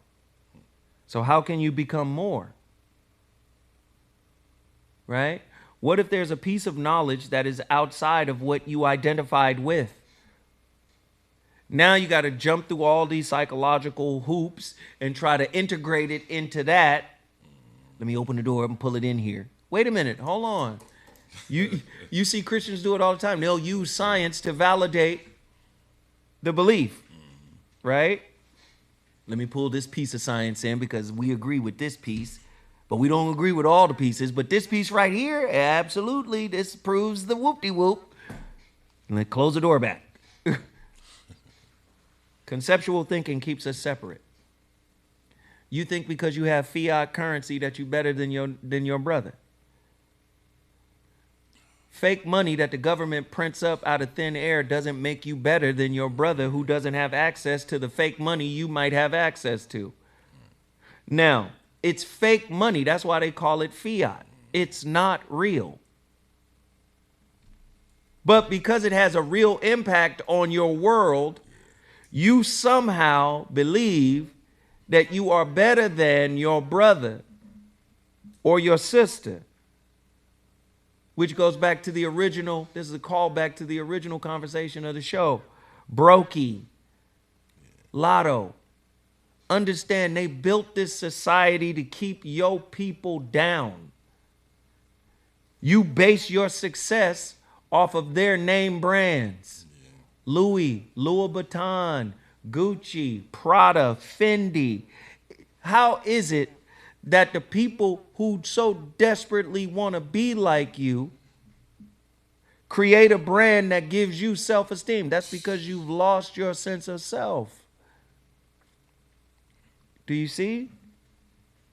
Do you see? It takes us back to the original conversation of why Mo D was mad at LL. You see? We owe it to ourselves, party people, to imbue our own hearts with meaning, with purpose, with love and understanding.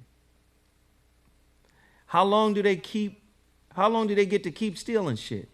That's why I played that Umar clip. You see him making reference to Marvel? Iron Man and one of Stan Lee's comic books, he writes that Tony Stark goes to Africa and gets trained by somebody called Ogun. That's in the damn comic book. He gets trained by somebody called Ogun and he becomes Iron Man. Ogun is the god of iron, machetes. Oh, and he governs the heart. Tony Stark has that little shit over his heart that keeps the fragments from going into his heart. Come on, man. Come on, man. Fragments of iron, I believe, too. Yeah, come on, man. Like Storm. Oh, that's Oya. Okay, come on, man. Oh, Storm is actually from Africa in the X-Men, and she's Oya. They consider her a god. Okay, come on. All right. Loki is Heimdall, because Heimdall is the gatekeeper, right, of Asgard. Can't nobody get in or out. Asgard's supposed to be the little European Viking version of heaven. Yeah. Asgard Valhalla. The Rainbow Road. The Rainbow Road. Open the Bifrost, Father. We'll take them together, Father. Anyway. So Eshu is the gatekeeper like Heimdall, but he's also the trickster like Loki in African spirituality. This is why his colors are red and black. On one side, he's red. On the other side, he's black. But that doesn't end it. You may see Eshu as an old man. Papa Legba, a Legwa, right? There's different ways of saying a Legba, a Legwa, right? Eshu, Eshu Odara. You might see him as an old man. You might see him as tall and old. You might see him as a little baby. You might see him as a teenager. Right? Eshu, again, represents the trickster in this context. Right. Sometimes you can't accept the straight on truth of a situation. And typically you get tricked by your own ego to do what you want to do. And you fuck around biting the bullet, and that's how you get the lesson. That's how Eshu will put you in situations where you're at the crossroads, where you got to choose. Now, the right thing to do will be there, and the shit you want to do will be there. And if you choose the shit you want to do, sometimes this is where lean not on your own understanding. Sometimes you got to be like, nah, hold on. Let me, get into spirit. Let me get into meditation. Let me get into prayer and figure this out. Do you see? That's Eshu. So Eshu would be like Loki and Heimdall together. Because in African spirituality, you can't open no ceremony. You can't acknowledge no deity. You can't get nothing started until you deal with Eshu, the gatekeeper. This is why X-Clan, Vanglorious, the red, the black, and the green, with a key, sissy, at the crossroads with a key, sissy. This is, they were talking about Eshu, right?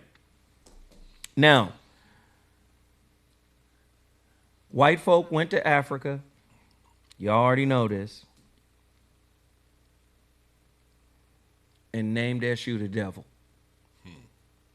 This is why you see a lot of some white dude tried to translate some shit he had no business translating. And this is why you see a lot of Eshu is not Satan t-shirts, posts on social media.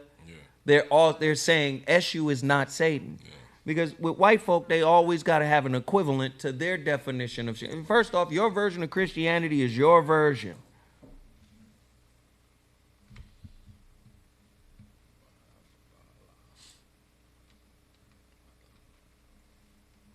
Yo remix. I'm sorry, y'all. They said red is associated with evil, but not in all cultures. Right? From a Kundalini standpoint, red is associated with passion, right? Energy.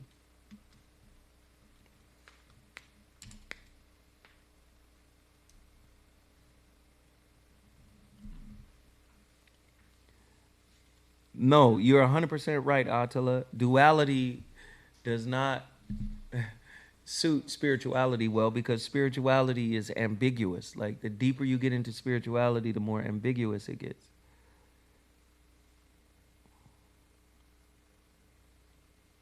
But in religion, yes, good and evil, right and wrong. This is where they get it twisted. If you go back to African spirituality, they have light and dark. This is what the Odus are predicated on. You got 16 Odu. The Odus operate like binary code, ones and zeros. But look at it in terms of light and dark. So it starts off with all light. In the beginning was light. Do you see?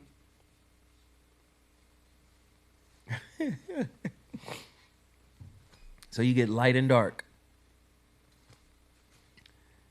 Especially with the divination, divining. Anyway, I just been talking. I'm gonna go now. I really appreciate everybody for tapping in for the first year. Ade Aluwu, thank you. Listen, my homeboy Jawi Sola in Nigeria. This is my brother right here. We spend a lot of time praying. We spend a lot of time praying. I love this brother. He's a good brother. He calls me damn near every day in the morning to pray from Nigeria. And listen, I'm a person who loves prayer. 100%. I love prayer. I love it when people are praying with me, for me. I love to pray for people. I just love it. And I'm hoping that we continue to pray for each other in the upcoming year, because some things about to go down, y'all. I don't know what's about to happen, but I want everybody to be safe. I want everybody to be secure out there, because I believe we got something happening. You saw all of the droids, and the droids had people tripping, right? Droids had people tripping. Oh, what is that? And then the president had to come out and say, yo, it's no, it's no, hold on. Yeah, it was like, it's no big deal. It's not a threat, But I believe they're preparing us for something. I don't know what it is, but I think at this time, we're going to have some kind of, I don't know. I don't want to say it, because if I say it, then people be, tripping. I don't want to say it, but something is coming.